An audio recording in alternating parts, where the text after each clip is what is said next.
اینا خودت بگو پلانش می‌ذارم چی میکنی در این سال؟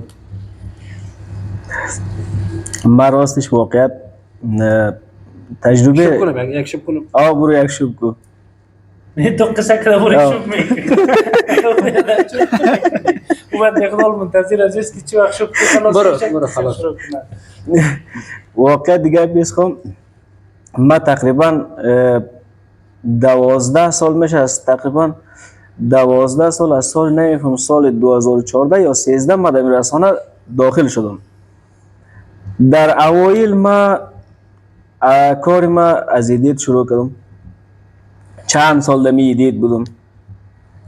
بعد از او یک درجه بالا شد رفتم در بخش کامرامینی. در گزارش می رفتیم یادم داخل استودیو بیرون و درون. باز آهسته آهسته آمدیم در بخش نشرات آنیار. باز یک چند وقت در اینجا بودیم. باز دمی اواخر تقریبا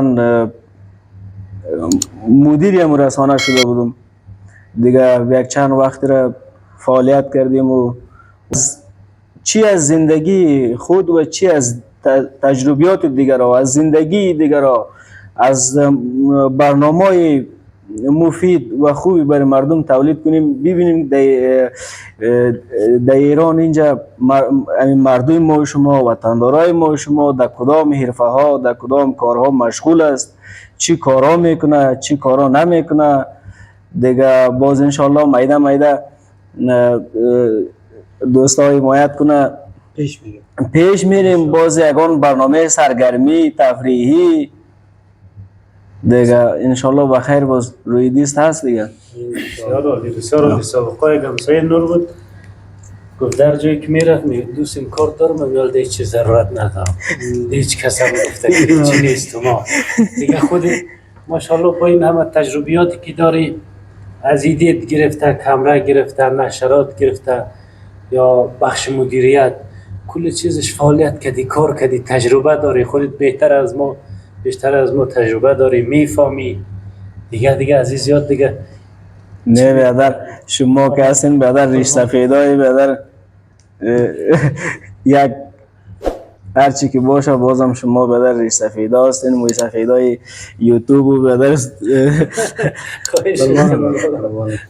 و بعضی چیزا را گفت اصلا گپ نگفت. دوستایی که میخوان غذاهای وطنی را طریقیش چه قسم پخته میشه چطور است چه رقم است با استاد جواد باید یگان برنامه از یوم داشته باشی انشالله که هفت رقم گفت قابلی پخته کنه میتونه نمیفهم ما هم یک رقمش دیدیم میگه هفت رقم که چه رقم است چطوری است دوستا ما خو نیستیم ما مرده و شما زنده و شاید هفت رقم قابلی استاد جواد هم باشین که ببینیم چی خواهد کرد چطوری کرد. انشالله ما باز از جوان رقم میبینیمش کامیدی یک رقم چطوری است یا دفت دیک پخته میکنه فهم بازیگال دلت. ما کلا استاد با اجازه دوستایی که برنامه ما تماشا میکنه و هر جای کشور هر جای دنیا که از تماشا میکنه برنامه ما رو میبینه. انشالله ما در کشور جمهوری اسلامی ایران هستیم و در مشهد هستیم شهر گلشهر. یک شهری هست گلشهر به اسم گلشهر.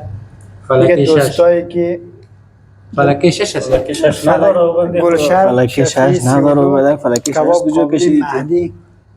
دوستایی که از سمت اروپا از فرانسه آلمان سویدن دوستایی که از کشور خود ما افغانستان میان اینجا انشاءالله در مشهد گلشهر کباب قابل مهدی بیا اینجا هیچ حس غریبانه نمیکنین انگار فکر کنین در خود مزار یا کابل ششتین غذای خود سنتی افغانستان هم خورین همین قابلی خوریم. ببخشید بچه مزار هستم دیگه ولایت شهر مزار شریف رساله شولگر دیگه. انشالله اینجا هر دوستا هر کی تشریف بیارن ما در خدمت قربانت دیگه در خدمتشان هستیم. از یک شب تا 10 شب تا یک ماه با شما در خدمت هستیم انشالله.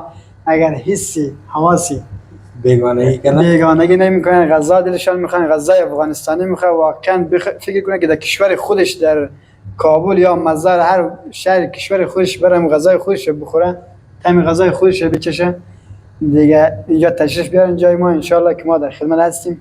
از یک روز تا 10 روز تا یک ماه تا هر وقتی که اینجا بودن، اما قابل خود مزار است دیگه. کباب خودیم قابلیم پخته میکنیم، استای کباب هستیم همه چی. انشالله که دیگه فکر میکنه که اینجا آمد دیگه پیش ما فکر کنه که یعنی خود مزار جان ششته موجه، اما غذای کباب قابلی مزار میخوره. خود ما بچه مزار هستیم دیگه. همه غذا هست، قابلی هست دیگه، کباب تیکه هست، منتو داریم، آشک هست دیگه، کوبیده میگن اینجا، اونجا میگیم کباب شامی هم هست، بولانی هم داریم دیگه. چیزی که دوست داشته باشه پیدا چیزی میشه. که دوست داشته باشه پیدا میشه یگان تا زیاد بگم بکس لغت آمه از هم میزنیم دیگه. ما تا بخید از نوشیدنی دوغ شرکتی است، ولی ما دوغ محلی برش درست میکنیم. باز دوستا تقاضای دوغ محلی رو میکنه، دوغ وطنی را، خانه‌ای را. دوغ خانه‌ای با بادرنگ و با ما پیاز و مثلا نانا میگن میره پودینه با میگن پودینه، با ما پودینه، همه چی دوغ محلی هم هست. فکر کنه که در خانه خودش رفته و خانه خودش هست و این پیران مزار باشن یا از جلال آباد تعلق آمدن دیگه. فکر کنه قابلی مزار بیشتر معروف است دیگه، همه جای قابلی مزار معروف است.